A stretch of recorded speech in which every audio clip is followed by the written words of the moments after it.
pour la logistique. Donc, cette présentation, c'est un cas clinique qu'on a eu auparavant, avant l'édition des nouvelles recommandations de la HAS. Et l'idée, c'est un peu de revenir dessus, du point de vue du soignant, bien entendu, pour repositionner les questions médicales de la HAS. Et puis, du point de vue également des patients. Et donc, c'est vrai que Pierre Leblanc, il nous fait le plaisir de participer. L'idée étant voilà, qu'ils puissent partager ce qu'on pense, enfin ce qu'ils pensent, ce qu'un patient peut vouloir recevoir comme information, les doutes qui peuvent persister, etc. Pierre, si tu veux te présenter en quelques petits mots. Oui, merci. La présentation de Sophie était tout à fait intéressante. En tout cas, ça simplifie la lecture par quelqu'un qui maîtrise bien le sujet.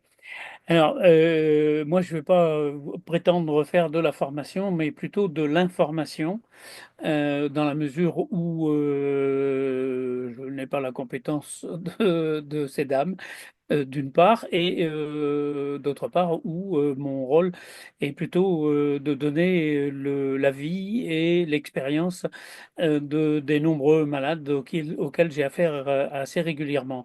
Je n'ai pas de formation médicale, mais j'ai une formation de base agricole, l'option élevage, avec là-dedans de la biologie animale et de la biologie végétale. Ça donne quelques petites idées. C'est pas des formations de très haut niveau. Et donc, je vais essayer d'apporter les attentes, les ressentis des malades tels que moi je les reçois assez régulièrement en liaison téléphonique, assez souvent ou en réunion. Voilà. Ok, eh bien on y va. Donc, c'est le cas clinique d'un jeune patient de 30 ans qui est en couple. Il est bientôt papa, hein. Sa femme l'accompagne à la consultation quand je l'ai rencontré. Elle a couché quelques semaines plus tard. Il est ouvrier agricole. Il a de nombreux contacts avec des animaux du fait de sa profession. Il fait également l'entretien des espaces verts et des stabulations. Il a des antécédents sciatiques bilatérales, de ligamentoplastie du genou gauche et il est allergique aux acariens. En fait, en novembre 2023, il a commencé à se plaindre de fatigue et de céphalée inhabituelle, ainsi qu'une douleur lombaire qui descendait dans la fesse gauche.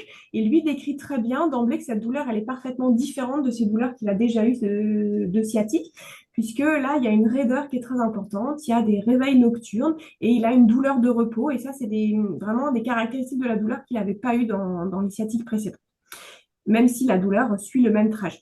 Et il a été du coup mis en arrêt de travail depuis décembre à cause de ses douleurs et puis de son état général. Il a rencontré un rhumatologue le 27 décembre, enfin, pardon, il a eu une IRM rachidienne en décembre qui a retrouvé une discopathie L4, L5 et L5S1, une ébauche de hernie discale, mais sans conflit, et une surcharge articulaire postérieure, mais qui, enfin, sur l'IRM, n'explique pas les douleurs de sciatique. Sur les radios, il y a un trouble de la statique qui se traduit par une inflexion latérale gauche centrée sur la charnière dorso-lombaire, mais qui voilà, n'explique pas non plus enfin, les douleurs actuelles. Et puis, il a quand même bénéficié en avril, donc plusieurs mois plus tard, d'une consultation rhumatologue et d'une infiltration, en se disant que ben, c'était peut-être quand même une douleur par conflit disco-radiculaire. Et cette infiltration n'a eu aucune amélioration, voire a aggravé les douleurs, puisque la douleur part au niveau lombaire, dans la fesse et descend jusqu'au mollet. Et une seconde infiltration était prévue le 12 juin, qui finalement, vous verrez, n'a pas été faite. Nous, on rencontre en avril 2024, donc plusieurs mois déjà après le début des symptômes, et en reprenant l'interrogatoire chez ce patient agriculteur, on retrouve une notion de piqûre de tique sur le flanc droit, un mois avant le début des symptômes, qui avait été retirée plus ou moins rapidement, puisqu'il dit, je pense que je l'ai retiré dans les 48 heures. Donc c'est vrai que c'est pas très rapide comme ablation de tique. Il n'est pas souvent piqué par les tiques, en tout cas, c'est pas quelque chose qu'il rapporte régulièrement. Et en reprenant également l'interrogatoire, il dit qu'il a présenté une rougeur avec une évolution centrifuge jusqu'à 40 centimètres de diamètre. C'était parfaitement indolore, parfois un petit peu prurigineux, mais pas tous les jours. C'était sur la cuisse. Et ça a évolué sur plusieurs mois entre décembre, pardon, je me suis trompée, décembre 2023 et mars 2024. Et ça a disparu tout seul. Donc il a eu cette tâche, puis vu que en fait ça lui posait pas trop de soucis, et qu'il n'a pas eu de lien en fait avec les symptômes, ça en est resté là. À l'examen clinique, il n'a pas de déficit moteur, pas de déficit sensitif évident. Il est douloureux par contre. On a un réflexe ostéotendineux positif en rotulien droit, mais négatif à gauche, non réalisable en aquilien chez un patient un peu tendu. Il n'y a rien au niveau de la peau, des articulations et une auscultation cardio-pulmonaire qui est parfaitement normale. Il n'a aucune plainte cardiaque ou par ailleurs. Il y a un premier bilan biologique qui a été fait en avril qui retrouve l'absence d'anomalie à l'hémogramme, une créatinine à 84 micromoles par litre, l'absence de syndrome inflammatoire avec une CRP à 4 mg par litre. Le bilan hépatique est quasiment normal avec des azates à 113, le reste tient la route. Une calcémie normale, une TSH pour les hormones thyroïdiennes également normale et une électrophorèse des protéines sériques sans particularité. Donc, la première question, nous, il nous a été envoyé au centre de référence, c'est est-ce qu'il faut penser à une maladie de Lyme?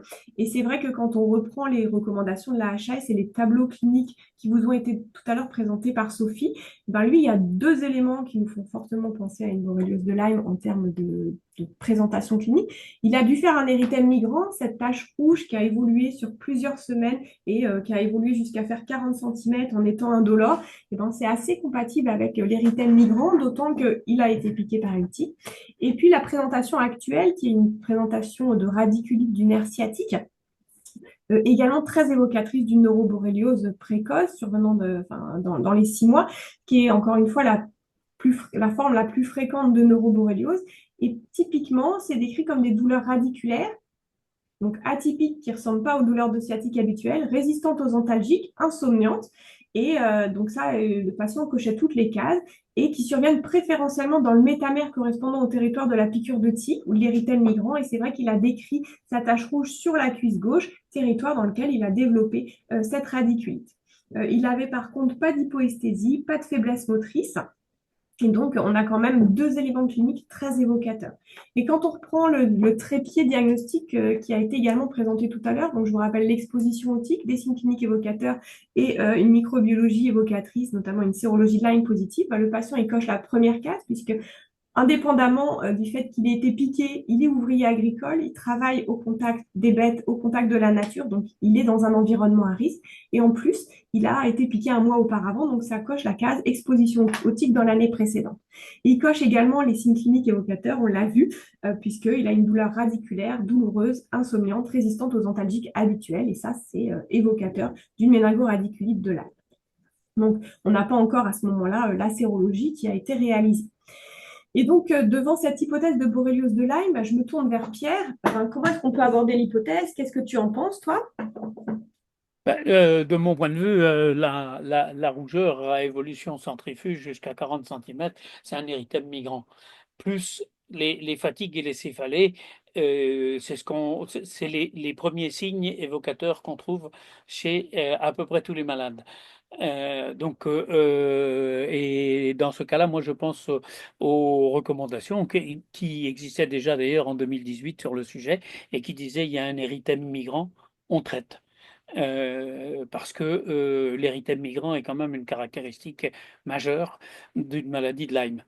Et que d'autre part, plus on va aller vite pour traiter, plus on a des chances d'arriver à une guérison la plus complète possible et la plus rapide possible.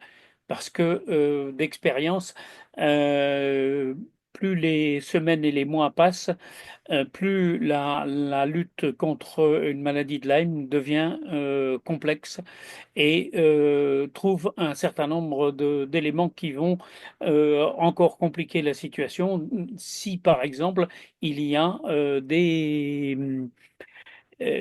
coûts, ce qu'on appelle des coûts infections, qui sont répertoriés d'ailleurs dans les recommandations. Et donc, plus on va aller vite, plus on va arriver à un résultat intéressant et à une situation beaucoup moins complexe.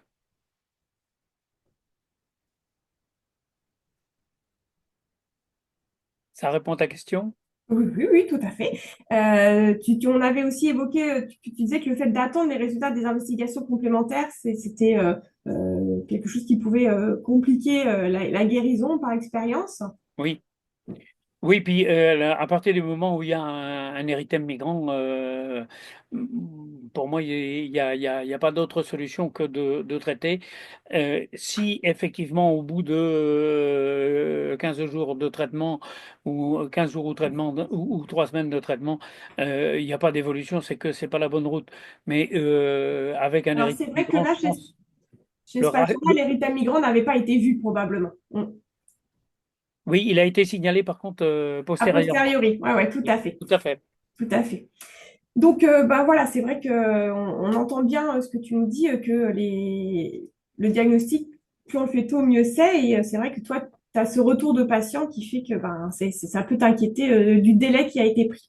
Donc finalement, il y a une sérologie de Lyme pour ce patient qui revient comme celle-ci. Donc vous voyez ici, il a des IgG. Donc il y a deux tests dans la sérologie de Lyme. Un premier test qui correspond à l'ELISA et puis une deuxième technique qui est fait si le test ELISA est positif ou douteux qui est un test par Western blot ou apparenté, donc là un immunoblot qui vient confirmer. Donc lui, il a des IgG qui est positive. Pour le coup, il avait des IgM négatives, mais comme vous l'a dit le docteur Blanqui, les IgM sont souvent faussement positives, et quand elles sont négatives, ça n'exclut pas ni un Lyme précoce, ni un Lyme non encore traité, donc elles ne sont pas très pertinentes. Donc on va s'intéresser surtout aux IgG qui là sont fortement positifs, puisque l'index de positivité à 15 et le patient à 80. Et ça a été confirmé sur l'immunoblot, où il y a plusieurs bandes positives qui vient confirmer que ce patient a eu un contact avec la bactérie Borrelia. Donc, pour revenir un tout petit peu sur cette sérologie, je vous rappelle qu'elle est indispensable dans toutes les phases disséminées de borréliose de Lyme, sauf érythème migrant et notamment érythème migrant multiple pour les formes disséminées, et qu'il se fait en deux temps. Je ne reviens pas sur les IgM positives et je rappellerai juste que la sérologie de Lyme positive, sans signe clinique évocateur, c'est une cicatrice sérologique, c'est un contact antérieur, mais ça ne veut pas dire que le patient est malade de Lyme s'il n'a aucun symptôme. Donc lui, il a des symptômes, enfin il est exposé au tic, il a des symptômes évocateurs et en plus il a une sérologie positive. Et donc à ce stade, qu'est-ce que tu penses de comment est-ce qu'on peut expliquer tout ça sur le plan médical? Est-ce qu'il faut rentrer dans autant de détails que ce que je viens de faire, Pierre? Ouais, je pense que la situation du malade est déjà suffisamment complexe que faut peut-être pas la complexifier à outrance. Quand on parle de sérologie, c'est pas évident pour tout le monde qu'il s'agit d'une prise de sang, hein, d'une analyse de ce sang. D'expliquer que le test se fera en deux temps, ça c'est intéressant. Un premier test ELISA et un second de techniques différentes, oui. Western blot, moi j'ai le droit aux deux. Euh, Dire aussi que la sérologie restera positive au long cours, même après le traitement, c'est une question que j'ai très souvent posée à celui qui me soignait et qui m'a dit non, mais t'inquiète pas, le fait d'avoir après des traces sérologiques, ça veut dire que, il y a eu une maladie, mais ce qui est important, c'est que les signes cliniques s'estompent le plus rapidement possible. Et l'intérêt de savoir aussi que le test n'est pas nécessaire à tous les stades de la maladie. Hein, si, on le dira jamais assez, s'il y a un érythème migrant typique, pas de sérologie, traitement directement.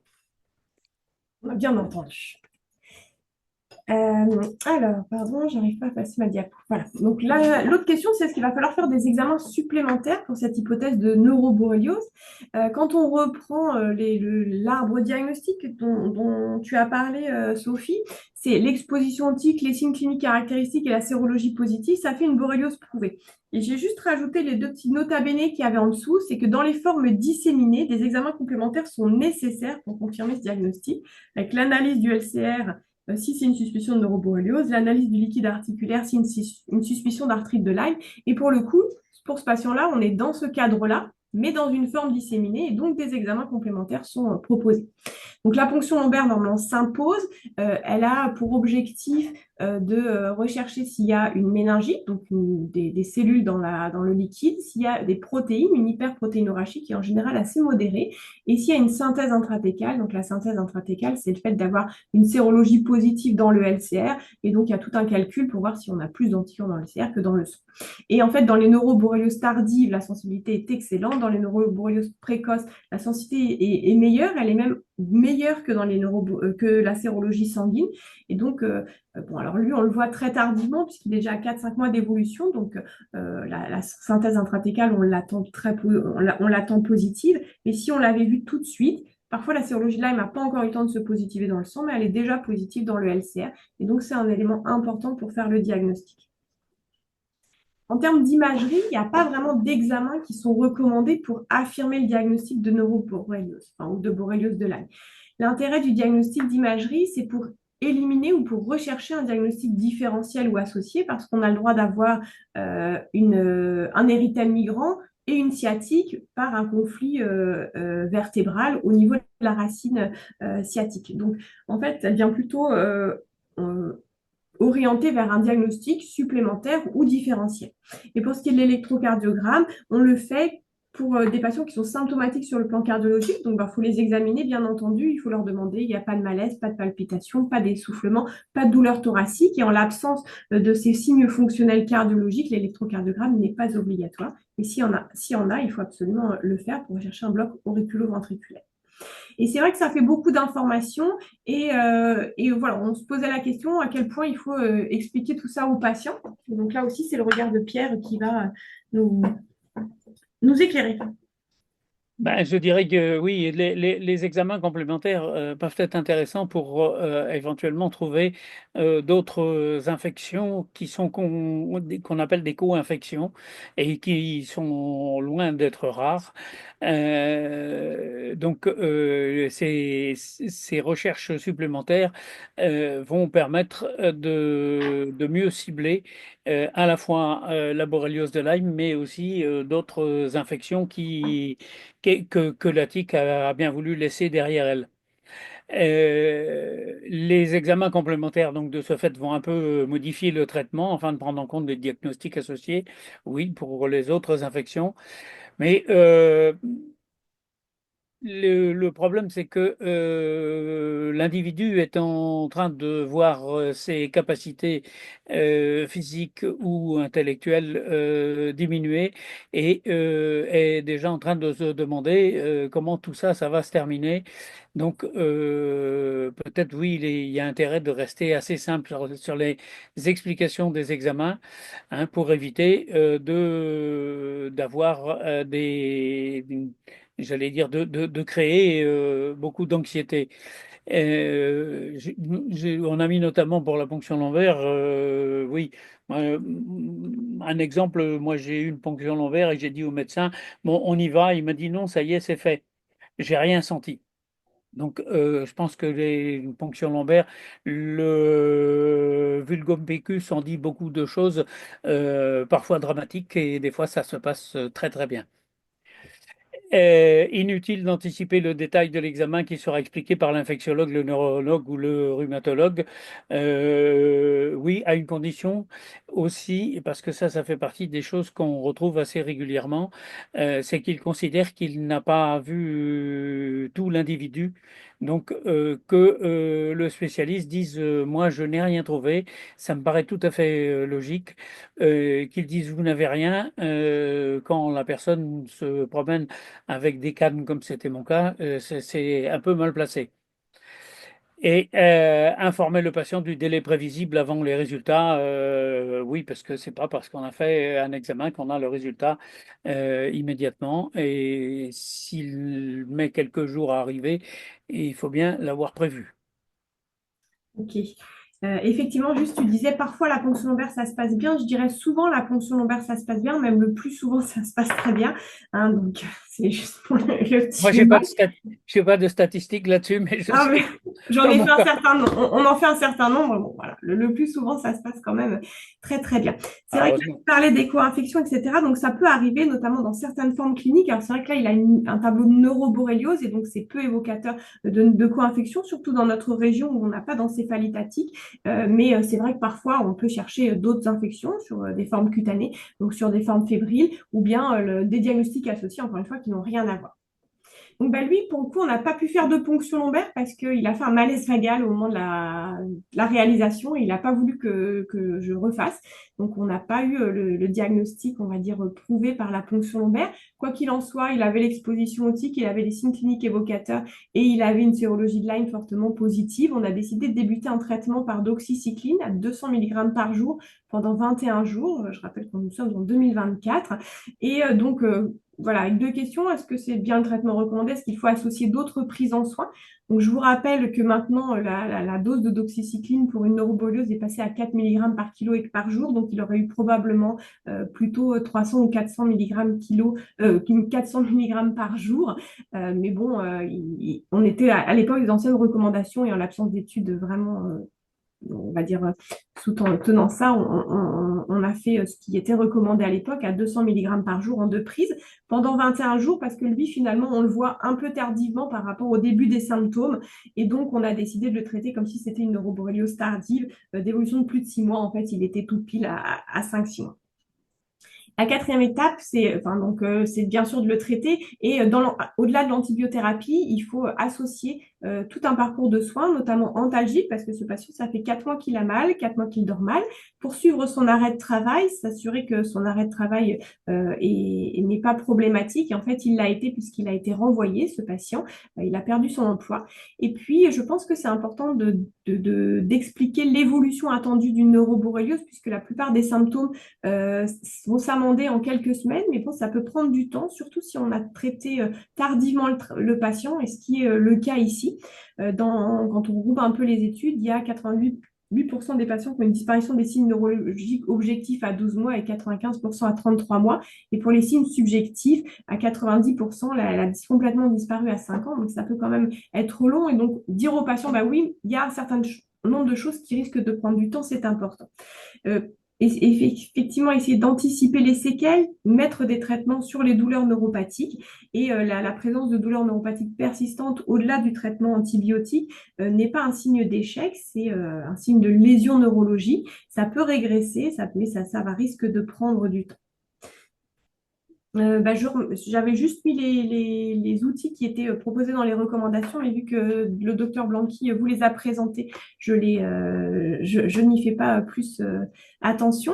Et donc voilà, toujours la même question, Pierre. Qu'est-ce qu'il faut informer? Qu'est-ce que le patient souhaite savoir quand on débute ce traitement comme ça? Ouais, je crois qu'il faut, oui, l'informer sur l'évolution attendue, hein, que l'antibiothérapie est d'autant plus efficace qu'elle débute précocement.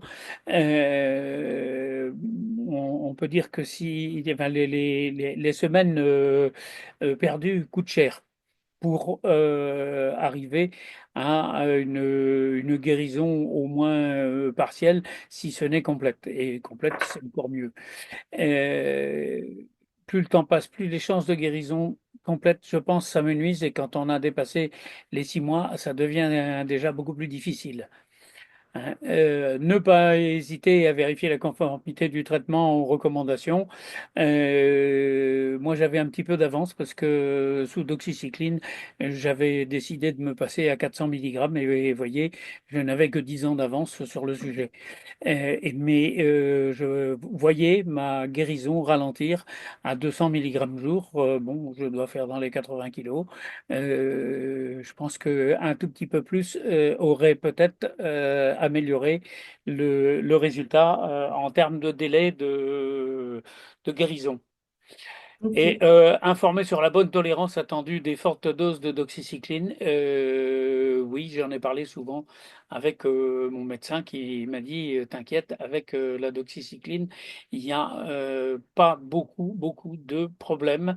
C'est un médicament qui, euh, Sophie en a parlé, qui d'ailleurs ne pose pas de gros problèmes sur à la fois le système immunitaire et le microbiote, puisque ce sont deux mots qui sont utilisés dans les recommandations de 2025, recommandations que pour ma part j'apprécie sur un bon nombre de points. Merci. Donc là, on revoit le patient en fin de traitement à la consultation de réévaluation, donc à un mois, et ben, il a eu une régression rapide de la douleur radiculaire, donc de sa douleur de sciatique, donc ça c'est plutôt une bonne chose malgré le traitement tardif. Il est encore fatigué, il a une impression de brouillard mental, il est assez anxieux vis-à-vis de la perte de son emploi, évidemment. Ce qui paraît important, c'est de bien identifier les plaintes du patient, et donc je ne vais pas tout détailler, puisque Sophie vous en a parlé tout à l'heure, parce qu'en fait, il va garder des symptômes au-delà du traitement antibiotique et à un moment donné se posera la question du possible PTLDS dont les critères cliniques vous sont rappelés là. Donc on n'y est pas, on n'est qu'à un mois post-traitement, mais il faut quand même déjà anticiper les choses, commencer à bien le prendre en charge dans l'idée qu'il n'évoluera pas vers un PTLDS à 6 mois.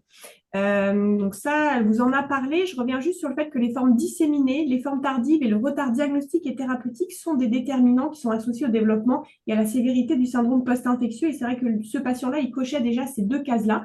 Et donc, il fallait, enfin, on y a été particulièrement vigilant. Les hypothèses pour expliquer le mécanisme du PTLDS sont multiples. Il y a peut-être une inflammation dérégulée, des phénomènes auto-immuns. Il y a la question de la persistance d'antigènes bactériens. On a pas d'argument pour une persistance de la bactérie en entier, mais d'antigènes bactériens, c'est possible. Une dérégulation du microbiote, la sensibilisation centrale, des mécanismes cognitivo-comportementaux, la désadaptation physique, tout ça, ce sont des hypothèses, mais rien n'est actuellement prouvé. Donc, pour ce patient, il paraît important de proposer une prise en charge adaptée, personnalisée et globale, donc pas d'antibiotiques, pas d'immunomodulateurs, mais bien sûr adapter la prise en charge de la douleur. Alors lui, pour le coup, il n'avait plus de médicaments, mais pour certains patients, on peut aller vers des traitements médicamenteux renforcés, mais également des techniques non médicamenteuses, la pose de stent. Et parfois, il faut solliciter l'avis d'une équipe de la douleur. Un accompagnement psychologique peut être proposé parce que c'est un patient qui a quand même eu des douleurs pendant une période très prolongée. Et donc, le soutenir dans ce parcours-là, il a perdu son emploi, est important. La réadaptation physique, l'activité physique, bien évidemment, c'était un patient de 30 ans qui va avoir un bébé qui était quand même en bonne activité, en bonne forme physique et qui là, du coup, est complètement désadapté après cette période de douleur. Prise en charge des troubles du sommeil s'il en persiste. Et puis la prise en charge sociale. Pour le coup, c'est un patient qui était, pour lequel on a pu déclarer une maladie professionnelle puisque ça survenait dans le cadre de son emploi et que ça répond au tableau des maladies professionnelles. Donc lui, il a eu la demande enfin, la déclaration en maladie professionnelle. Mais il ne faut pas hésiter à interroger la médecine du travail, même si c'est indépendant de leur travail, pour pouvoir adapter les postes. Si quelqu'un doit rester debout, au contraire doit s'asseoir, là, une adaptation de poste est souvent possible. Et puis la demande en ALD si cela était nécessaire, au même titre que pour d'autres pathologies invalidantes. Et c'est vrai que cette situation du PTLDS, c'est celle qui pose le plus de questions aux patients, aux associations de patients. Et donc, ton regard, Pierre, sur ce qu'on peut dire, ce qu'on ne dit pas aux patients, leurs interrogations nous paraissent importantes. C'est vrai que beaucoup se posent des questions sur le contenu de ce PTLDS. Et je crois, et c'est d'ailleurs repris très souvent dans les recommandations de la Haute Autorité de Santé qui parlent des données actuelles de la science, y compris les incertitudes. Et de mon point de vue, quand un scientifique ou des scientifiques se posent des questions et commencent à avoir des doutes, je pense que c'est une excellente qualité. Parce que honnêtement, c'est très difficile pour le moment de pouvoir dire le PTLDS, c'est exactement ça. Euh, Puisque de nombreuses infections comme la maladie de Lyme semblent pouvoir entraîner une atteinte du système immunitaire. Et de mon point de vue, la première action d'un Borrelia dans un corps humain, c'est d'affaiblir le système immunitaire, ce qui va lui permettre de s'installer beaucoup plus tranquillement. D'ailleurs, le système immunitaire est présenté enfin, on y fait allusion dans les recommandations. De plus, la fatigue et le stress induits par l'inquiétude avant le diagnostic, parce que la personne a une perte de ses moyens physiques, parfois de ses moyens intellectuels, et se demande ce qui se passe. Et tant qu'on n'a pas trouvé, il y a une anxiété certaine qui se met en place. Et cette anxiété a un effet désastreux sur le système immunitaire. Il y a beaucoup d'études sur le sujet. Alors, l'hypothèse de la persistance du microbe entier ou pas, elle est souvent évoquée par les patients qui se demandent si ça expliquerait le nombre de rechutes. C'est possible, mais pour le moment, on n'en sait pas beaucoup plus, ce qui veut dire que, il y a encore énormément de travail à faire au niveau de la recherche sur tous ces éléments-là. Et quand on rajoute des patients experts seront sollicités pour participer à la construction des critères de jugement, là, la phrase, c'est très exactement celle qui est écrite hein, dans les recommandations. Oui, ça me semble assez évident que quelqu'un qui a vu ses moyens physiques et intellectuels s'évanouir assez rapidement est inquiet et à force de chercher, j'allais dire quasiment en permanence, l'origine de ces problèmes, ben, il finit par avoir une certaine compétence dans le domaine. Je crois que je fais un peu partie de cela. Et intérêt de confirmer au patient qu'il est pris en charge de façon adaptée. Ça aussi, c'est une nouveauté dans les recommandations, c'est-à-dire que on demande au médecin à l'issue du traitement et du suivi de s'enquérir auprès du patient s'il est de son point de vue, il a été pris en charge de façon adaptée. Hein, parce que le suivi post-thérapeutique est avant tout clinique, oui, l'intérêt d'associer des traitements médicamenteux et non médicamenteux, ça aussi c'est une nouveauté. Je pense que là-dessus, il y a encore beaucoup, beaucoup de choses à découvrir ou à se renseigner peut-être plus profondément. Et les recommandations de la Haute Autorité de Santé ouvrent la porte à des traitements complémentaires non antibiotiques. Ça peut être aussi les traitements qui vont, chez un certain nombre d'individus, être efficaces, parce qu'on a vu pas mal de malades être insensibles aux traitements antibiotiques, ou en tout cas pas très sensibles, et plus sensibles à d'autres types de traitements. On en a vu aussi qui ont été bien améliorés par un traitement antibiotique, mais lors d'une rechute, le même traitement antibiotique n'a plus la même efficacité. Donc tout ça, c'est des choses sur lesquelles il faut qu'on travaille pour arriver à comprendre un peu mieux tout ce qui se passe. Et la kiné, soutien psychologique, oui, ne peuvent qu'améliorer le retour en santé. Et les systèmes de remise en forme, je dirais, sur le plan physique, sont certainement un des éléments, parce que quand quelqu'un se retrouvera mieux au niveau physique, il ira mieux au niveau de sa santé aussi. Ok, donc merci Pierre de refléter un peu toutes ces questions qui sont rapportées aussi par les patients. Juste une petite note, tu disais que la borrelia a affecté le système immunitaire, ça c'est une de tes hypothèses, mais c'est pas ce qui est écrit directement dans les recommandations de la HAS. Il parle effectivement d'une dérégulation du système d'inflammation et immunitaire, mais le lien avec la borrelia est pas encore complètement bien établi. Non. Et puis pour ce qui est des rechutes, c'est-à-dire ces patients qui développent un PDLDS et qui vont avoir des moments d'amélioration, puis des moments de moins bien, des hauts et des bas. C'est vrai que le mécanisme n'est pas très bien connu. On peut imaginer qu'il y a les mécanismes de sensibilisation centrale qui jouent, les mécanismes cognitivo-comportementaux, la dérégulation inflammatoire. Et c'est vrai qu'on reste sur notre fin sur pourquoi. En tout cas, le fait d'associer des traitements complémentaires qu'on a vu précédemment est quelque chose qui est recommandé dans la HAS. Donc en conclusion, la maladie Lyme, c'est une pathologie bien réelle, non rare. Le diagnostic repose sur un trépied. L'idée, c'est de bien considérer les facteurs d'exposition au tic pour essayer de penser rapidement à ce diagnostic. Et c'est ce qu'on a essayé de souligner, c'est que plus on y pense rapidement, plus on est traité rapidement, plus on est traité rapidement, mieux on évolue. Que les examens complémentaires sont souvent nécessaires, au moins la sérologie en dehors de l'érythème migrant qui, lui, ne nécessite pas d'examen complémentaire et un traitement antibiotique d'emblée. Que le traitement repose sur l'antibiothérapie, mais aussi sur tout un tas de traitements associés qu'il faut savoir mettre en place rapidement et puis savoir re-questionner au moment de l'évolution clinique pour dire, bah, tiens, là, il n'y a plus besoin de ce type d'antalgique, mais plutôt des antalgiques sur les douleurs neuropathiques, etc. Réévaluer le patient à distance et puis essayer de faire avec le patient à toutes les étapes de sa prise en soin, bien l'informer, partager les connaissances, partager aussi nos incertitudes qui existent et qui sont bien écrites dans le document de la HAS, les objectifs des soins, considérer l'évolution ressentie pour essayer d'améliorer le parcours de soins de ces patients. Merci à Pierre déjà et merci de votre écoute. On est disponible pour des questions. Merci Solène et Pierre. Donc, il y a déjà deux questions qui ont été données sur le. Alors, il y en a une auquel tu as déjà répondu, mais une première question sur le chat, c'était la question, c'est effectuez-vous une déclaration de maladie de Lyme via l'application signalement TIC, CITIC ou via une autre plateforme? Alors, l'application Signalmentic, c'est pour signaler les piqûres de tiques. Donc, elle ne signale, enfin, elle recense pas du tout les maladies.